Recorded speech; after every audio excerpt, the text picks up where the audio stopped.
तो आज का बड़ा सवाल, क्या हिंदू बीफ खा सकते हैं? चलिए इसी में जरा गहराई से उतरते हैं। आपने भी शायद हाल ही में वो प्रोपोगेंडा फिल्म देखी होगी जिसमें एक हिंदू लड़की को धर्म बदलने के लिए जबरदस्ती बीफ खिलाया जाता है। ये सीन उसी सोच को और मजबूत करता है कि भाई हिंदू धर्म और मांस, खासकर बीफ, इनका तो दूर दूर तक कोई नाता ही नहीं है। लेकिन क्या ये सोच वाकई में सच है? क्या हकीकत कुछ और ही है? चलिए देखते हैं कि आंकड़े और हमारा इतिहास इस बारे में क्या कहानी सुनाते हैं। तो जरा इस नंबर को देखिए। प्यू रिसर्च कहता है कि 56%, हाँ आपने सही सुना, आधे से भी ज्यादा हिंदू नॉन वेजिटेरियन है। अब ये तो चौंकाने वाली बात है। और यहीं से एक बड़ा सवाल उठता है कि अगर इतने सारे हिंदू मांस खाते हैं तो फिर ये आइडिया इतना पक्का कैसे हो गया कि एक असली हिंदू तो भाई सिर्फ शाकाहारी ही हो सकता है? अच्छा, इस सवाल का जवाब ना हजारों साल पुराने ग्रंथों और हमारे इतिहास की गहराइयों में छुपाए। तो चलिए अपनी पड़ताल शुरू करते हैं और सबसे पहले देखते हैं कि हमारे धर्म ग्रंथ क्या कहते हैं। महाभारत का ये उदाहरण देखिए, कितना कमाल का कॉन्ट्रडिक्शन है। एक ही बातचीत में भीष्म दो बिल्कुल उल्टी बातें कह देते हैं। एक तरफ वो कहते हैं कि मांस खाने वाले तो नरक में जाएंगे, और दूसरी ही तरफ वो ये भी कहते हैं कि अगर मांस वैदिक नियमों से पवित्र किया गया है तो वो एकदम शुद्ध है। मतलब साफ है, ग्रंथों में इस पर कोई एक सीधा सपाट जवाब नहीं था। और देखिए, ये सिर्फ पुरानी किताबों की बात नहीं है। आज के दौर में भी मांस कई हिंदू समुदायों की जीती जागती परंपरा का हिस्सा है।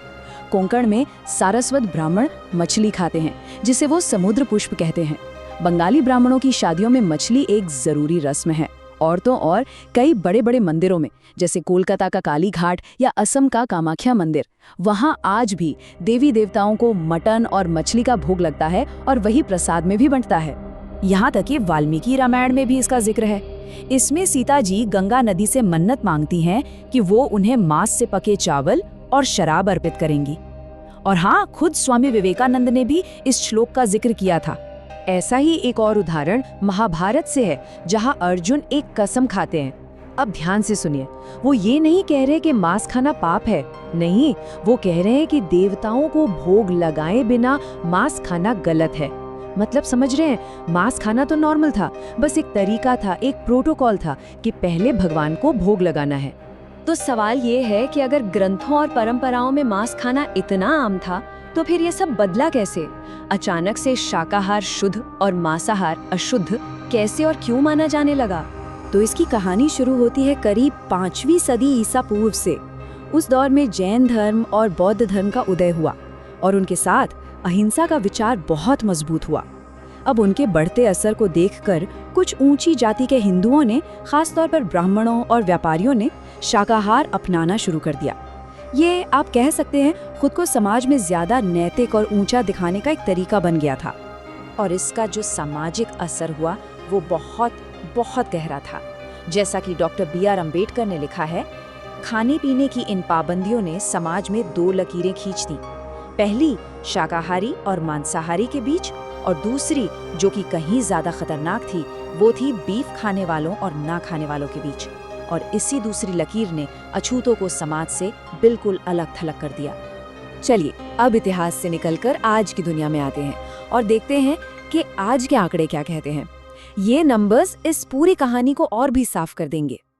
ये आंकड़ा आपको भी थोड़ा चौंका सकता है। एक सर्वे के मुताबिक 45% ब्राह्मण, जी हाँ 45% ब्राह्मण नॉन वेजिटेरियन हैं। ये बात उस बनी बनाई सोच को सीधा चैलेंज करती है कि सारे ब्राह्मण तो शाकाहारी ही होते हैं। और जब हम जैन धर्म से इसकी तुलना करते हैं तो फर्क और भी साफ हो जाता है। जहां 92% जैन वेजिटेरियन हैं, वहीं हिंदुओं में ये नंबर सिर्फ 44% है। इससे पता चलता है कि जैन धर्म में अहिंसा पर कितना सख्त जोर है, जबकि हिंदू धर्म में खाने पीने को लेकर कितनी ज्यादा विविधता है।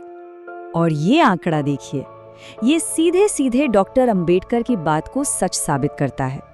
SC, ST और OBC समुदायों में 60% लोग मांसाहारी हैं, जबकि जनरल कैटेगरी में ये 47% है। ये दिखाता है कि खाने की आदतें आज भी हमारे समाज की जाति व्यवस्था से कितनी गहराई से जुड़ी हुई हैं। इसमें एक और दिलचस्प एंगल है जेंडर का। नेशनल फैमिली हेल्थ सर्वे के हिसाब से भारत में 83.4% पुरुष नॉन वेजिटेरियन हैं, जबकि महिलाओं में ये आंकड़ा 70.6% है। तो यहाँ भी एक फर्क साफ दिखता है। अब आते हैं इस पूरे विश्लेषण के सबसे जरूरी हिस्से पर कि कैसे मॉडर्न पॉलिटिक्स खाने पीने को एक राजनीतिक हथियार की तरह इस्तेमाल करती है। यकीन करना मुश्किल है ना? साल 2017 में केरल के मल्लापुरम में बीजेपी के एक कैंडिडेट ने वादा किया था कि वो अच्छी क्वालिटी का बीफ मुहैया कराएंगे। इससे पता चलता है कि जब बात वोटों की आती है तो उसूल कैसे बदल जाते हैं। और ये जो राजनीतिक दुगलापन है वो यहाँ और भी साफ दिखता है। 2021 में बीजेपी ने तमिलनाडु में वादा किया कि वो गो हत्या पर बैन लगाएंगे, लेकिन केरल के लिए जो उनका मैनिफेस्टो था उसमें इस बात का कोई जिक्र तक नहीं था। सोचिए, एक ही पार्टी, एक ही मुद्दा, पर अलग अलग राज्यों के लिए बिल्कुल अलग अलग बातें। और नॉर्थ ईस्ट में तो एक और ही राजनीतिक खेल चलता है। वहाँ कई हिंदू बीफ खाते हैं, तो वहाँ जानवर को गाय न कहकर मिथन कहा जाता है। एक तरह से रीब्रांडिंग कर दी जाती है ताकि विवाद ना हो। ये सारे उदाहरण एक ही तरफ इशारा करते हैं कि ये मामला धर्म से ज्यादा राजनीति का बन चुका है। तो हमने इतिहास देखा, ग्रंथ देखे, आंकड़े देखे और राजनीति भी देख ली। अब चलिए इन सब को जोड़कर एक नतीजे पर पहुंचते हैं और इस पूरे मसले को एक नए एंगल से समझने की कोशिश करते हैं। हिंदू धर्म में खाने पीने की डाइवर्सिटी को समझने के लिए इन दो एक्सट्रीम एग्जाम्पल से बेहतर कुछ नहीं हो सकता।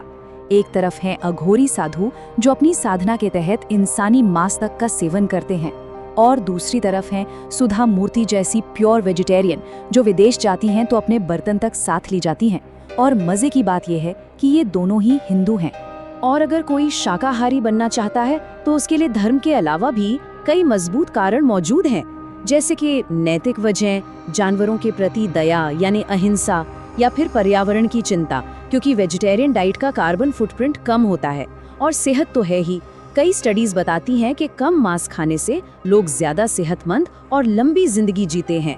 तो आखिर में सवाल यही बचता है कि हमारी थाली में जो खाना है, क्या वो सिर्फ हमारी आस्था या विश्वास का मामला है, या फिर उस पर इतिहास, जाति, भूगोल और सबसे ऊपर राजनीति का असर कहीं ज्यादा है?